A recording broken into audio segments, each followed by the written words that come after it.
Preto, na região central do estado. E a gente vai trazer os detalhes agora sobre as constatações, né, da Secretaria de Estado de Meio Ambiente. A gente vai conversar agora com o superintendente de fiscalização ambiental da SEMAD, Gustavo Endrigo, que está aqui na tela conosco. Né, Gustavo, obrigada pela participação, pela disponibilidade, a gente agradece. Também os nossos ouvintes, espectadores, se sentem lisonjeados também pela sua presença aqui, viu? Agradeço pela oportunidade de repassar informações atualizadas aí para toda a população. O Gustavo, hoje mais cedo, durante a coletiva, você mesmo explicou o que aconteceu em cada um dos dois locais, tanto na mina de Fábrica quanto na mina de Viga. E as situações são bem distintas e bem diferentes. No primeiro momento, a Vale, sobre as duas situações, falou em extravasamento, que seria uma espécie de transbordamento de materiais feitas de maneira controlada. Mas, infelizmente, não foi isso que aconteceu, né? De fato, são situações um pouco distintas, mas que levaram a consequências muito similares, que foi o assoreamento de cursos d'água.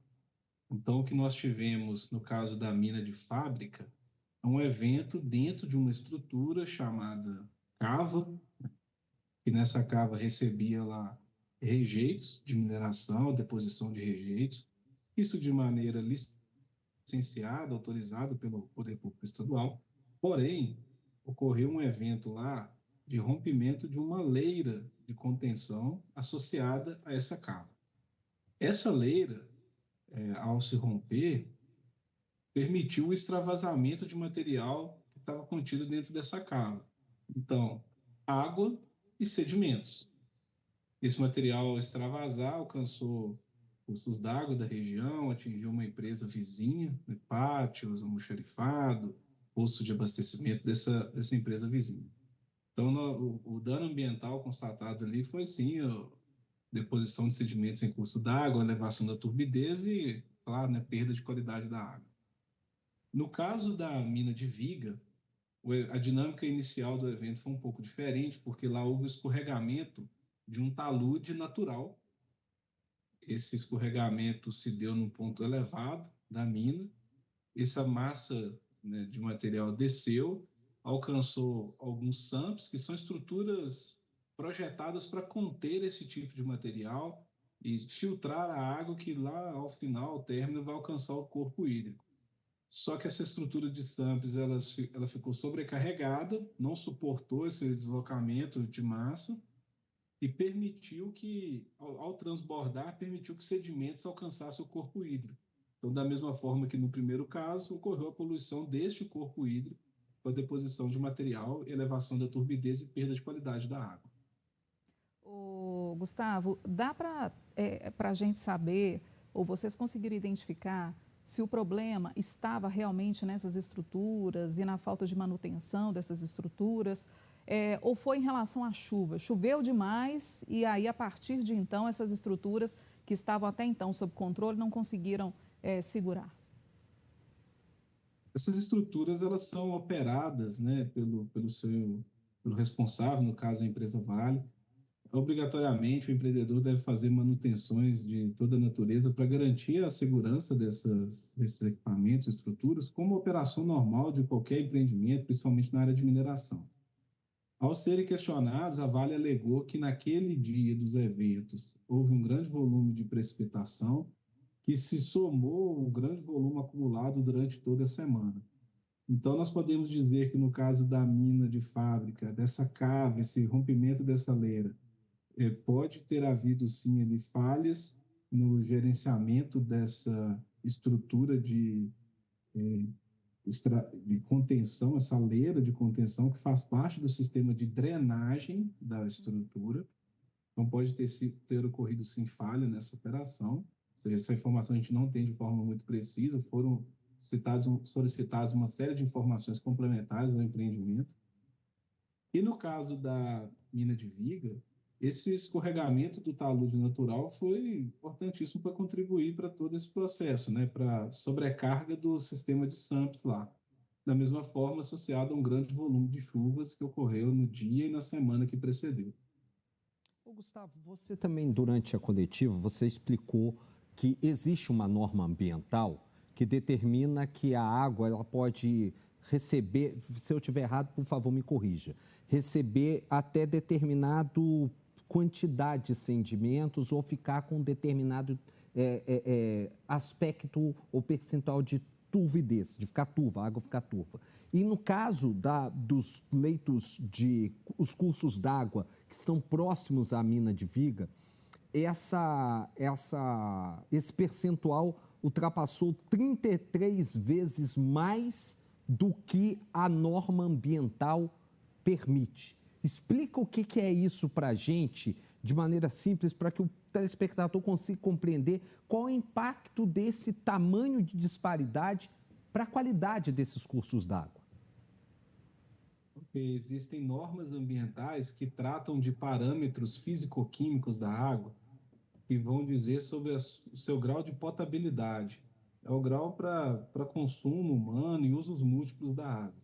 Então, existe, entre tantos parâmetros, existe um que é de turbidez, que podemos dizer que diz respeito à suspensão de sólidos na água, presença de sujeira ali misturada na água. Então, no caso, a norma ambiental estabelece um valor de até 100 NTU, né? Unidade de medida nefelométricas de turbidez. No caso, então, 100 é o parâmetro.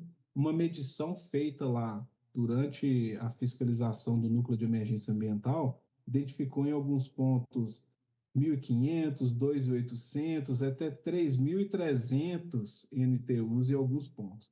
Esse é um indicativo claríssimo, né? Comprova que todo aquele evento de arraste de sedimentos, ele tinha alcançado o corpo hídrico. A partir disso, então, isso já é a constatação do dano ambiental. A empresa foi autuada por isso, por causar poluição ambiental. O que nós vimos no caso da mina de Fábrica, um evento que se cessou de maneira rápida, ou pelo menos ele diminuiu sua intensidade de maneira rápida. No caso da mina de Viga, ele permaneceu por um tempo maior, ele ainda se estendeu no tempo.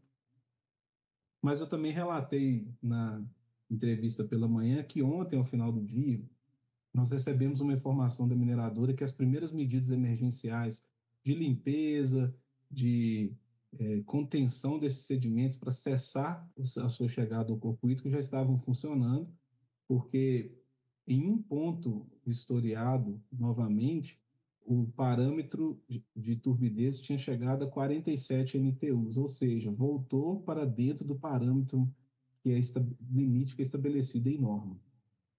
Uhum. A gente está conversando aqui com o superintendente de fiscalização ambiental da SEMAD, Gustavo Endrigo. Gustavo, a gente tem que ir para um intervalo de 2 minutinhos.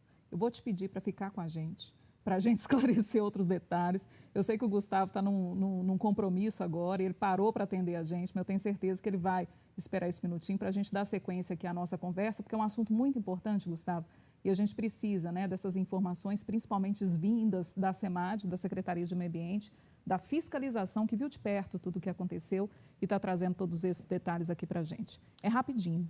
5h47, a gente volta já já.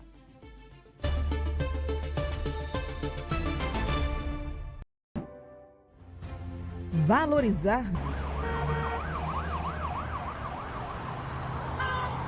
Em meio a tanto barulho, o que faz a diferença é ser relevante. A América FM 107,1 escolheu um caminho diferente. Informação com credibilidade. Conteúdo que faz sentido. Uma audiência que confia. Milhares de ouvintes por minuto, conectados por informação que importa. A América FM 107,1 não disputa ruído, disputa relevância. América FM, o melhor está aqui. Ô trem bom, sou, você acha que já conhece tudo que tem em BH? Pois eu descobri cada cantinho escondido que vai te surpreender. E tem história, sabores e muita conversa. BH tem ritmo, só. Cada rua, barzinho, feira, cada canto da nossa cidade guarda um caos, guarda uma surpresa única. Então vem comigo desbravar a nossa cidade. Você vai ver BH de um jeito que você nunca viu antes. O que tem? Ah, tem emoção, aventura, sabores e alegria. E você não pode ficar de fora, hein?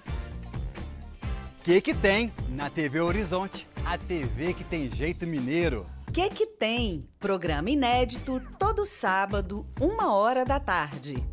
No nosso placar Horizonte, o futebol mineiro ferve, com Atlético, Cruzeiro e América. Tem debate afiado, informação e muita zoeira do jeito que o torcedor gosta. Vem entrar no jogo com a gente de segunda a sexta-feira, das 7 às 8 da noite.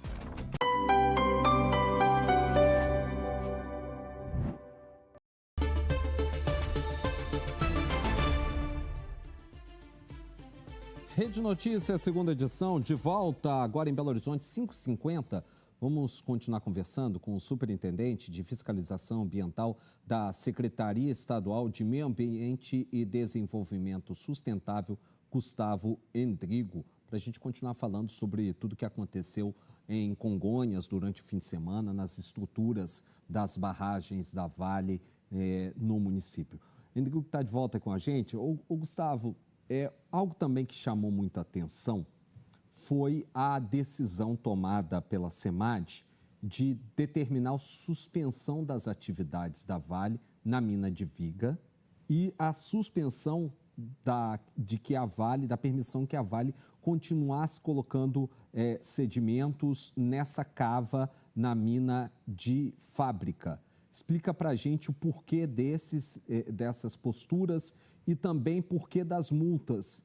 E no entendimento de vocês, o porquê que a Vale não fez a comunicação sobre o que aconteceu na mina de Fábrica? Bom, sobre a suspensão das atividades, é uma suspensão cautelar, porque nós identificamos que a continuidade de operações normais e de rotina naqueles empreendimentos poderiam agravar a situação e, em alguns casos, no caso da mina de Viga, até comprometer a segurança dos envolvidos naquele processo ali. Então, no caso da cava da mina de Fábrica, é necessário interromper foi necessário interromper a inserção desses rejeitos na barragem, porque isso poderia contribuir para a continuidade desse extravasamento de água para o córrego. E no caso da mina de Viga, foi necessário também porque até as estradas do empreendimento estavam comprometidas. E como todos os SAMPs do empreendimento estavam saturados, é necessário retirar o material desse SAMP, restabelecer a condição de trabalho dele, para que ele possa exercer sua função de conter os sedimentos antes de chegar nos cursos d'água do entorno. Essa é uma medida, inclusive, padrão, adotada em muitas situações similares a essa, e aí a retomada está condicionada à garantia, apresentação de garantia de que a segurança e os controles ambientais estão em funcionamento novamente.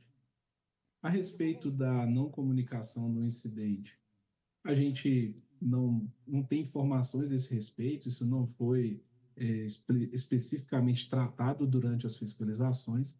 A empresa ela vai ainda apresentar alegações dentro do processo administrativo, ela tem direito, como qualquer autuado, à apresentação de defesa, recurso, né, o amplo contraditório.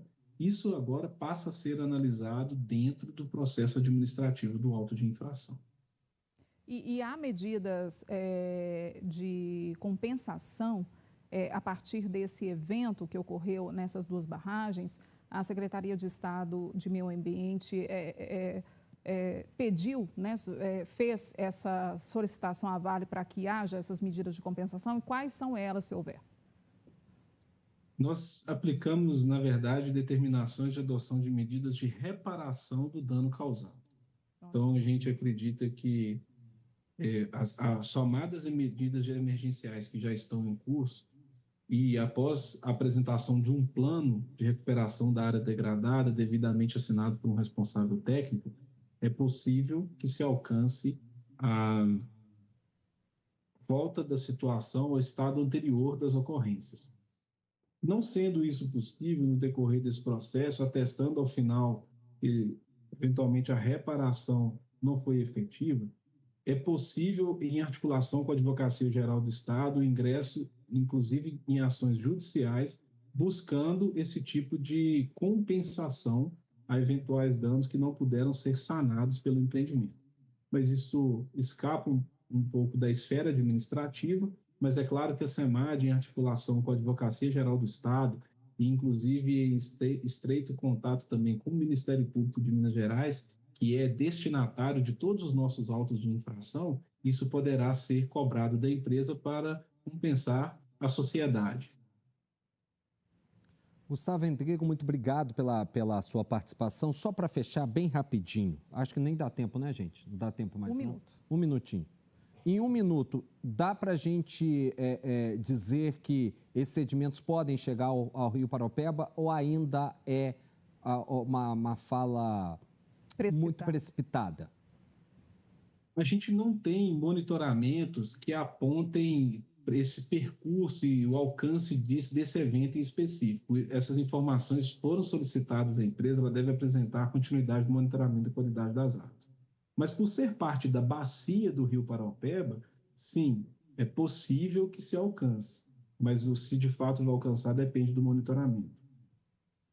Gustavo Endrigo, ele que é superintendente de fiscalização ambiental da Secretaria de Meio Ambiente e Desenvolvimento Sustentável aqui de Minas Gerais. Gustavo, obrigada, viu, pela participação. Agradeço também toda a equipe, toda a assessoria de comunicação também que nos possibilitou, né, essa entrevista. E a gente segue acompanhando tudo muito de perto, portas abertas também aqui para a Secretaria de Meio Ambiente sempre que necessário, tá bom? Muito obrigado a vocês e é bom a gente prestar esses esclarecimentos a toda a sociedade. Obrigada. Rede Notícias, segunda edição, está ficando por aqui. Mais uma vez a gente faz o convite.